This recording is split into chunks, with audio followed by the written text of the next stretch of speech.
Besar-besaran itu atas perintah Raja Abdullah selaku penjaga dua kota suci. Raja Abdullah ingin menambah kapasitas Masjidil Haram menjadi 3 kali lipat.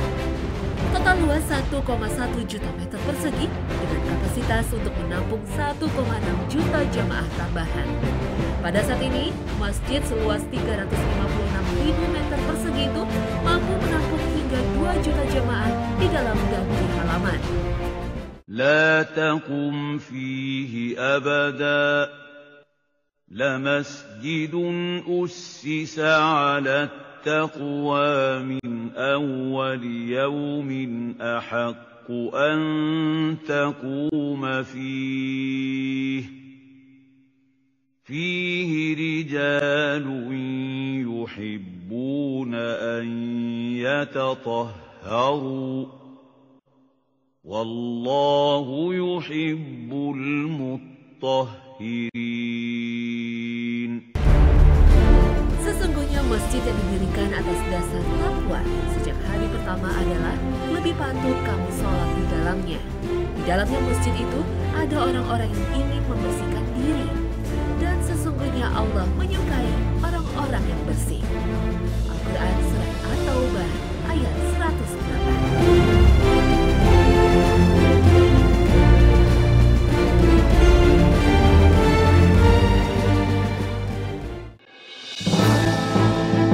Assalamualaikum pemirsa Hasanah, Ensiklopedia Islam Dunia. Semoga berkah di bulan Ramadan kali ini terus melimpah bagi mereka yang terus memperkokoh imannya kepada Allah Subhanahu wa Ta'ala. Peradaban dunia banyak dibangun dari peradaban sekitar sungai. Air yang melimpah yang menyediakan berbagai kebutuhan menjadi magnet manusia untuk menetap di suatu wilayah dan menggeser budaya nomaden. Sejarah mencatat kebudayaan Mesir berkembang di sekitar sungai Nil, Mesopotamia dengan sungai Eufrat dan Tigris, dan Cina yang tergantung akan sungai Kuning. Namun berbeda dengan peradaban Islam, titik tolak peradaban dimulai dari bangunan yang di dalamnya ditegakkan sholat dan beribadah kepada Allah Ta'ala. Ya, masjid ibarat air di sungai yang tak henti mengalir dan menjadi penopang kehidupan. Masjid bukan hanya tempat beribadah, juga di dalamnya sistem sosial politik dan budaya dikembangkan sesuai dengan syariah. Meskipun saat ini masjid perannya berkurang, tidak lebih sebagai tempat beribadah.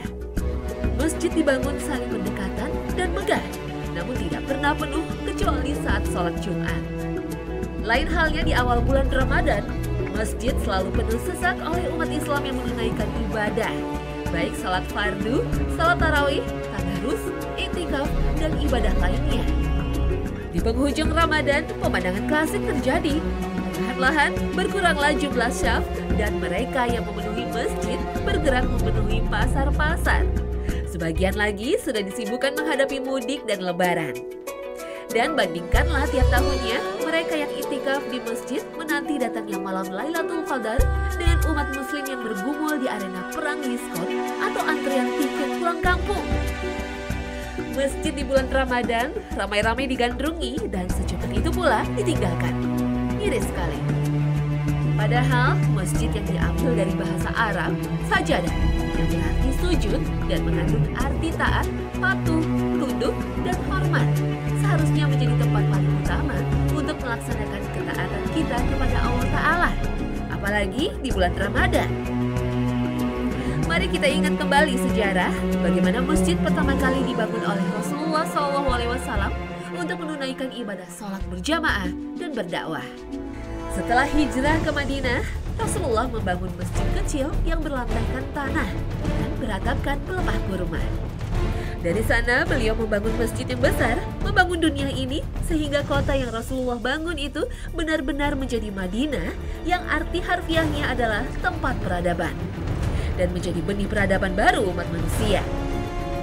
Rasulullah SAW singgah di Kubah di tempat Kulsum bin Al-Hitmi di perkampungan Bani Amr bin Auf selama beberapa hari dan mulai membangun Masjid Kubah.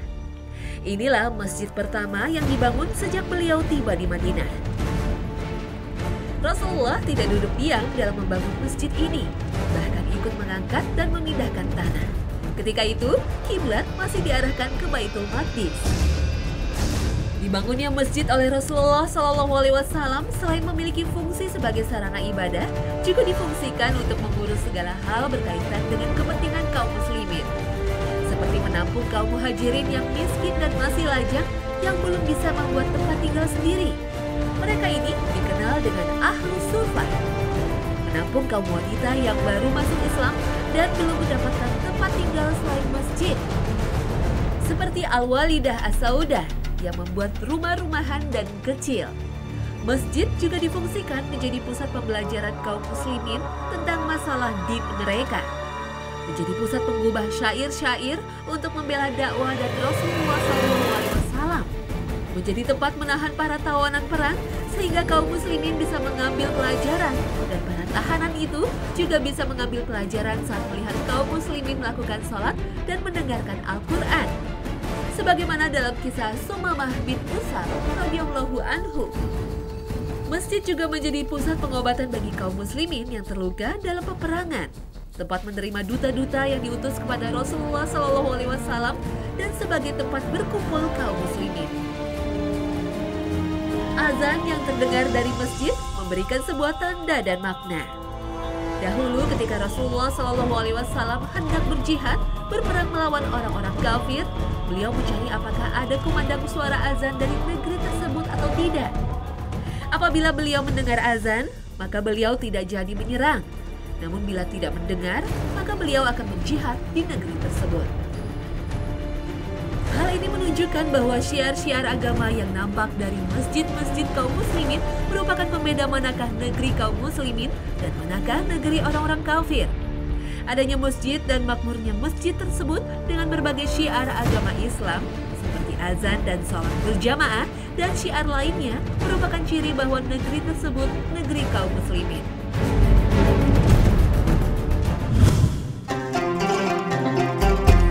Masjid merupakan sebaik-baik tempat di muka bumi ini. Di sanalah tempat peribadatan seorang hamba kepada Allah memurnikan ibadahnya hanya untuk Allah semata. Dan dari sanalah titik pangkal penyebaran tauhid. Allah telah memuliakan masjid-masjidnya. Allah Ta'ala berfirman, وَأَنَّ الْمَسَاجِدَ لِلَّهِ فَلَا تَدْعُوا مَعَ اللَّهِ أَحَدًا. Dan sesungguhnya masjid-masjid itu adalah kepunyaan Allah. Maka janganlah kamu menyembah seseorang pun di dalamnya, di samping menyembah Allah. Al-Quran Surat Al-Jin ayat 18. Tidak ada tempat yang lebih baik daripada masjid Allah di muka bumi. Mereka yang lalai seperti misalnya sibuk mengurusi kebutuhan lebaran sampai melupakan sholat berjamaah di masjid, jelaslah merugi. Rasulullah SAW bersabda, tempat yang paling dicintai oleh Allah dalam suatu negeri adalah masjid-masjidnya, dan tempat yang paling Allah benci adalah pasar-pasarnya. Hadis riwayat Muslim. Salah satu syiar agama Islam yang sangat nampak dari adanya masjid Allah adalah ditegakkannya salat 5 waktu di dalamnya. Ini pun merupakan salah satu cara memakmurkan masjid Allah Ta'ala. Syariat Islam telah menjanjikan pahala yang berlipat bagi mereka yang menghadiri sholat berjamaah di masjid. Di sisi lain, syariat memberikan ancaman yang sangat keras bagi orang yang berpaling dari seruan sholat berjamaah. Rasulullah SAW bersabda dari Abdullah bin Mas'ud radhiyallahu anhu, barang siapa yang ingin berjumpa dengan Allah kelak dalam keadaan muslim, maka hendaklah dia menjaga sholat 5 waktu tatkala dia diseru dengan azan. Sesungguhnya Allah telah mensyariatkan sebuah sunnah yang agung, dan sholat berjamaah adalah di antara sunnah tersebut. Seandainya kalian sholat di rumah-rumah kalian, sebagaimana yang dilakukan oleh orang-orang belakangan, maka sungguh kalian telah meninggalkan sunnah Nabi kalian. Jika kalian telah meninggalkan sunnah Nabi kalian, maka sungguh kalian telah berada dalam kesesatan. Hadis riwayat Muslim. Keutamaan mendatangi masjid diungkapkan pula dalam hadis yang diriwayatkan Imam Muslim. Barang siapa menuju masjid pada waktu siang hari atau malam hari, maka Allah akan memberikan jamuan hidangan baginya di surga pada setiap siang dan malam. Bahkan disebutkan pula di dalam hadis lainnya, Keutamaan orang duduk di masjid untuk menunggu didirikannya sholat, yaitu bahwa selama dia menunggu sholat, dirinya mendapatkan keutamaan orang yang melakukan sholat, dan malaikat senantiasa mendoakannya selama dirinya masih memiliki taharah atau tidak batal sucinya. Rasulullah bersabda, tetaplah seorang hamba dikatakan sebagai orang yang sholat selama dia berada di tempat sholatnya dalam keadaan dia menunggu ditegakkannya sholat. Dan malaikat akan berdoa untuknya seraya mengatakan, ya Allah, ampunilah dia dan rahmatilah dia, sampai hamba tersebut meninggalkan masjid atau terkena hadas. Hadis riwayat Muslim. Nah, setelah jelas keutamaan salat berjamaah di masjid, semoga tidak ada lagi keengganan untuk beramai-ramai menuju masjid saat seruan azan berkumandang.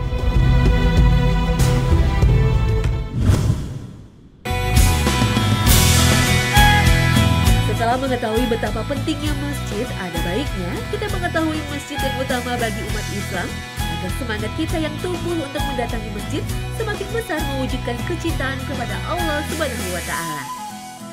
Pada asalnya, semua masjid itu setara keutamaannya kecuali 3 masjid, yaitu Masjid Nabawi, Masjid Al-Haram, dan Masjid Al-Aqsa. Karena 3 masjid ini disebutkan oleh Rasulullah dalam sabdanya, sholat di masjidku, Masjid Nabawi, lebih baik daripada 1000 sholat di tempat lain, kecuali di Masjid Al-Haram. Sholat di Masjid Al-Haram lebih baik daripada 100.000 sholat di tempat lain. Hadis riwayat Ibnu Majah nomor 1406, disahihkan Al-Albani dalam Sahih Ibnu Majah. Nabi SAW juga bersabda, janganlah kalian menempuh perjalanan jauh kecuali menuju ke 3 masjid. Masjidku ini Masjid Nabawi, Masjid Al-Haram, dan Masjid Al-Aqsa. Hadis riwayat Bukhari nomor 1115 dan Muslim nomor 1397. Ketika masuk Masjid Nabawi, maka hendaklah mengucapkan doa masuk masjid sebagaimana doa yang dibaca ketika masuk masjid lainnya. Di antara doanya, Bismillah wassalatu wassalamu ala rasulillah. Allahumma gfirli zunubi waftahli abwaba rahmatik. Kemudian melaksanakan sholat tahiyatul masjid dan boleh memilih melaksanakannya di raudhah jika memungkinkan. Karena sholat di raudhah ini memiliki keutamaan. Dari Abu Hurairah, Nabi SAW bersabda, di antara rumahku dan mimbarku terdapat raudhah, taman di antara taman-taman surga. Hadis riwayat Bukhari nomor 1196 dan Muslim nomor 1390. Saat berada di Masjid Nabawi, sebaiknya juga mengunjungi makam Nabi SAW dan mengucapkan salam pada beliau. Assalamualaikum ayyuhan nabi wa rahmatullah wa barakatuh. Kemudian memberi salam setelah itu kepada Abu Bakar As-Siddiq dan Umar bin Khattab. Dan tidak boleh berhenti lalu berdoa menghadap makam Nabi SAW. Namun berdoa hendaklah tetap menghadap kiblat. Ziarah kubur Nabi SAW khusus bagi pria. Lalu setelah itu menziarahi kubur Baqi yang dekat dengan Masjid Nabawi. Lalu disunahkan pula untuk berkunjung ke Masjid Quba untuk melaksanakan sholat 2 rakaat di sana, seperti yang disabdakan Rasulullah SAW. Barang siapa yang bersuci di rumahnya lalu mendatangi Masjid Quba, kemudian dia melakukan suatu sholat di dalamnya, maka ia seperti mendapatkan pahala umroh. Hadis riwayat Ahmad, Ibnu Majah, Nasai, dan lainnya.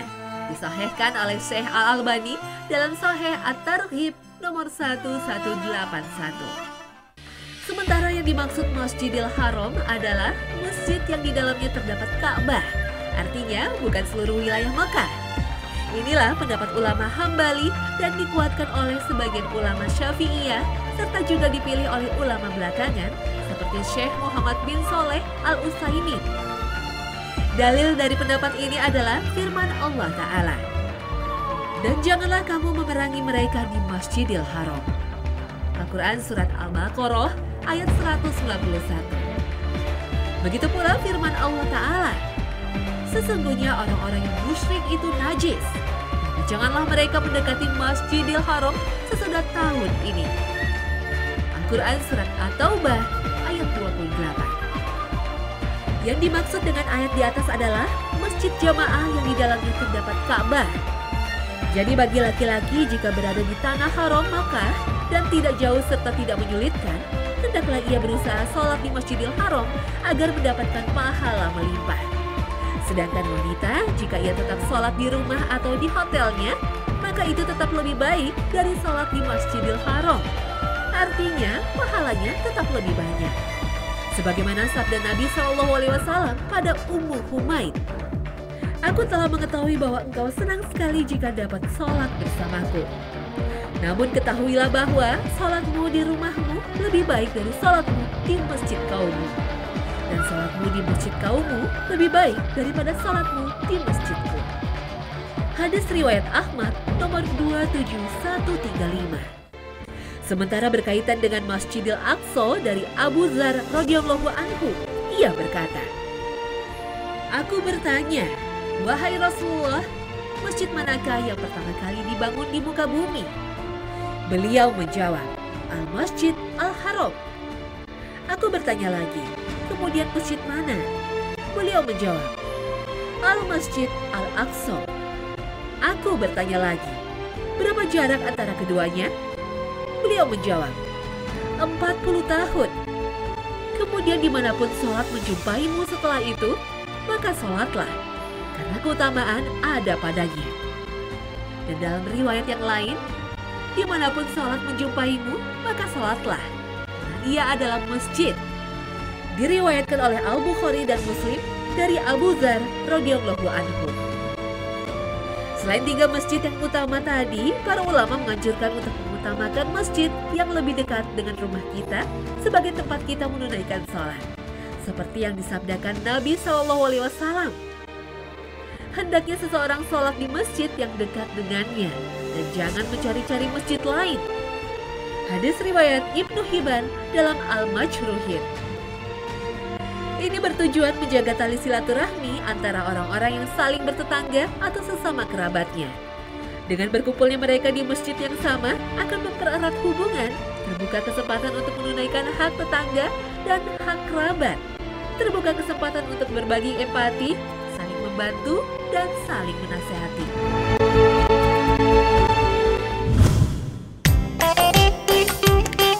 Masjid adalah tempat pembinaan umat yang sangat penting. Di tempat yang mulia ini, ada adab-adab yang perlu diperhatikan ketika kita berhubungan dengan masjid. Namun, banyak kaum muslimin yang melalaikan adab-adab tersebut padahal mereka berada di rumah milik Allah. Beberapa kesalahan dalam memasuki masjid diantaranya, memakai pakaian yang tidak bagus ketika sholat. Allah tidak hanya memerintahkan kita untuk sekedar memakai pakaian yang menutup aurat, akan tetapi memerintahkan kita pula untuk memperbagus pakaian apalagi ketika ke masjid. Allah Ta'ala berfirman, "Hai anak Adam, pakailah pakaianmu yang indah di setiap memasuki masjid." Al-Quran Surat Al-A'raf ayat 31. Imam Ibnu Katsir mengatakan dalam kitab tafsirnya bahwa dari ayat ini dapat diambil pelajaran bahwa kita disunahkan berhias ketika sholat, lebih-lebih ketika hari Jumat dan hari raya. Dan termasuk perhiasan adalah siwak dan parfum. Kesalahan yang kedua adalah tidak meluruskan syaf dan enggan di syaf pertama. Di banyak masjid, kelurusan dan kerapatannya syaf sholat berjamaah seringkali diabaikan. Padahal syaf yang tidak rapat akan mengganggu ketenangan sholat. Rasulullah bersabda, "Luruskanlah syafmu, atau Allah akan menaruh permusuhan dan kemarahan dalam hati kalian." Hadis riwayat Muslim. Selain itu, kadang seseorang malas berada di syaf pertama dan lebih suka berada di syaf belakang.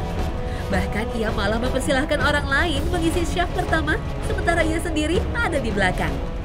Rasulullah bersabda, "Andaikan manusia tahu betapa besar pahala orang yang menjawab azan dan syaf yang pertama, lalu ia tidak mendapatkannya kecuali dengan undian, tentu ia akan mengikutinya." Hadis riwayat Bukhari. Kesalahan berikutnya adalah berjalan tergesa-gesa dan tidak segera sholat bersama imam ketika masbuk. Seorang yang khawatir ketinggalan sholat masbuk, hendaklah tetap berjalan dengan tenang dan tidak tergesa-gesa, apalagi sampai berlari untuk menuju ke masjid. Rasulullah bersabda, jika kalian mendengar iqamat, hendaklah berjalan untuk sholat. Wajib bagimu untuk mendatanginya dengan tenang dan janganlah lari terburu-buru. Apa yang kalian dapati bersama imam, maka kerjakanlah. Dan yang kurang, sempurnakanlah. Hadis riwayat Bukhari. Kadang ada makmum masbuk yang ketika mendapati imam yang sedang sujud tidak segera takbiratul ihram dan sujud, tetapi justru menunggu sampai imam berdiri. Perbuatan ini bertentangan dengan sunnah berdasarkan hadis sebelumnya dan hadis riwayat Muslim berikut ini. Sesungguhnya imam itu dijadikan panutan. Jika ia bertakbir, maka bertakbirlah dia. Jika ia sujud, maka bersujudlah. Dan jika ia bangun, maka bangunlah. Hadis riwayat Muslim. Dan yang terakhir, melakukan jual beli dalam masjid. Jual beli di dalam masjid hukumnya haram. Rasulullah bersabda, apabila kalian melihat orang menjual atau membeli barang dalam masjid, maka katakan kepadanya, semoga Allah tidak memberi keuntungan dalam jual belimu. Hadis riwayat Tirmizi. Hadis ini juga memerintahkan kita yang melihatnya untuk mengatakan, semoga Allah tidak memberi keuntungan dalam jual belimu sebagai teguran dalam bentuk doa. Karena memang masjid dibangun bukan untuk jual beli.